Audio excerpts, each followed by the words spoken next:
and gentlemen, a round of applause for the one and only Delay as she climbs up and becomes a pass.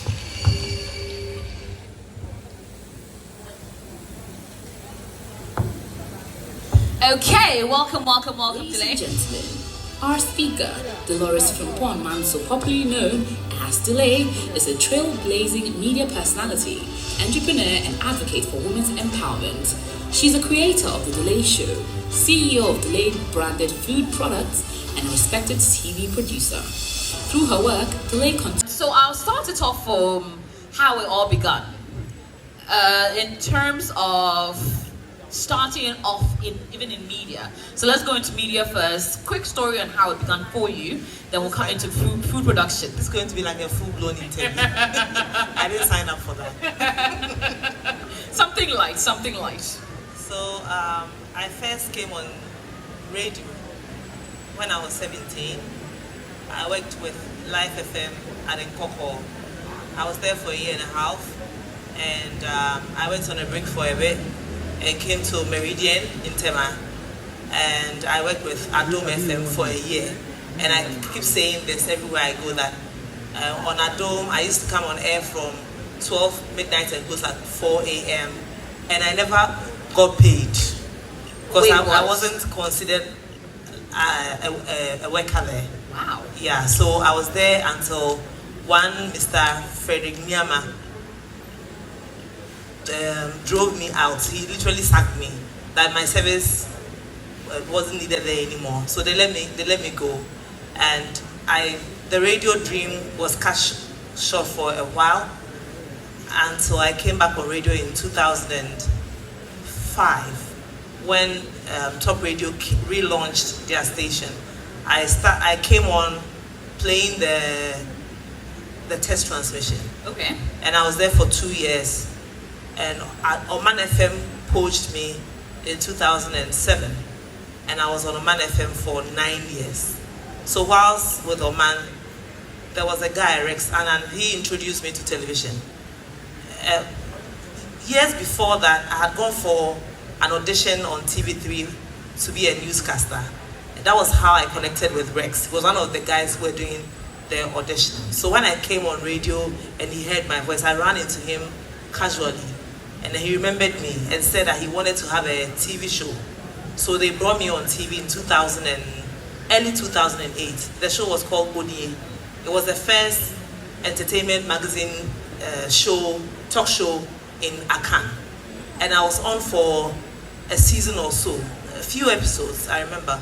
And they fired me again. Because I was pressing them that they should pay me. And they were like, oh, in the industry, when you're a beginner, you don't get paid, that's the norm. Why am I hustling them for my salary and stuff? So they replaced me. One Sunday I was driving on the beach road and I had a call that I had a replacement. I had been replaced with OD4. And that was when my sister said, we can have our own show. So that was how the delay show was birthed. Because like 3 weeks after they sacked me, I started planning and I went on set, and that was in 2008. My first interview was with Efian Sampen, who used to be the host of Man Como back then. And then there was Joelaka after hers, Ohima Messi, Reverend Kusibeko, and then 17 years on, we are here. Wow. Now.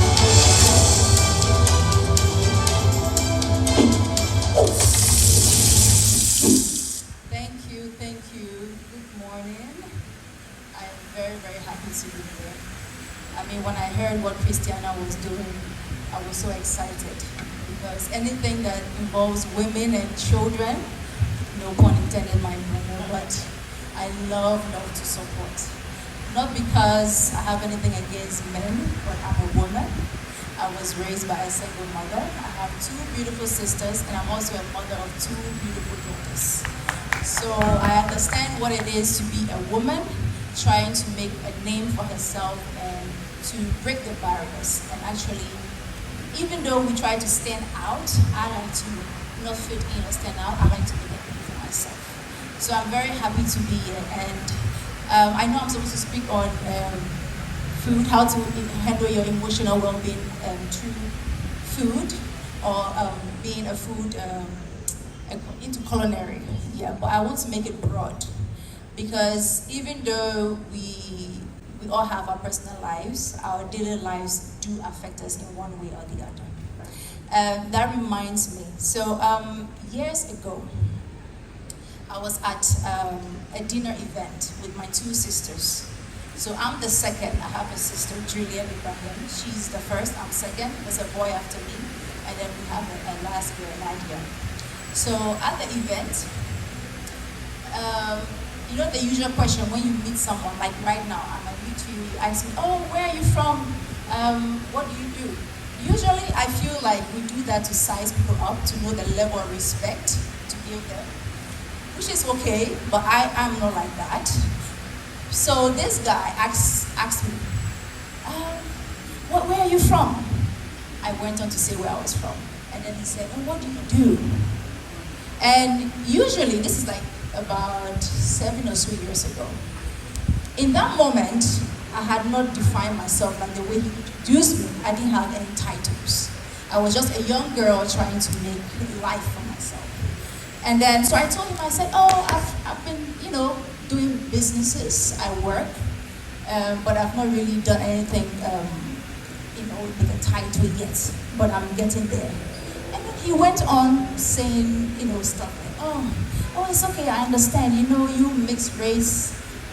Most times, unfortunately, these white men come to Ghana, they come to Africa, they get, these women, black women pregnant, and then they give birth, and then, and you end up being just, on the streets and all. He said a lot of things, not to go there. And in that moment, my younger sister, you could see she was boiling up, like she was just like, what's wrong with this guy? I was just smiling. Those who know me, knows me, it takes a lot to get me angry. But that doesn't mean I don't get angry. When I get angry, I get angry. So I just smiled. And then in that moment, my younger sister said, excuse me, why are you saying all of this when you don't even know my sister? He said, oh, I'm just saying no, based on facts. And then she said, you see this woman right here? She dropped out of school to make sure that my younger brother and I go to school. She had to work to put us through school. And when I completed my university, she also had to get me a job to work. She has been taking care of me and my younger brother all these years, so she never had the time to look after herself.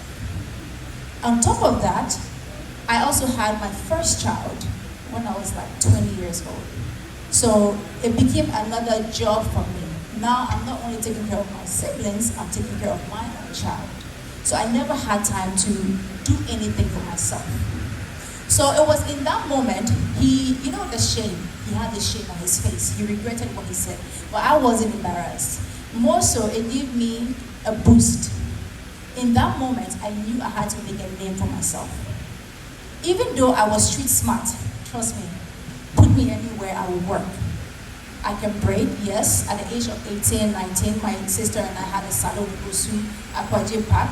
We used to braid hair, I can fix nails. Cooking, yes, I did cooking. I bake, I do anything to hustle. I once worked as a security woman for the company SafeTech, something you all might not know. I used to open and close doors, like what they are doing out there. You're welcome, come in. I did it for like a year, but I stopped years ago. So I grew up on the streets. I knew how to hustle. But when it came to events where I had to make a name, I didn't tell anyone I'm a hustler. I knew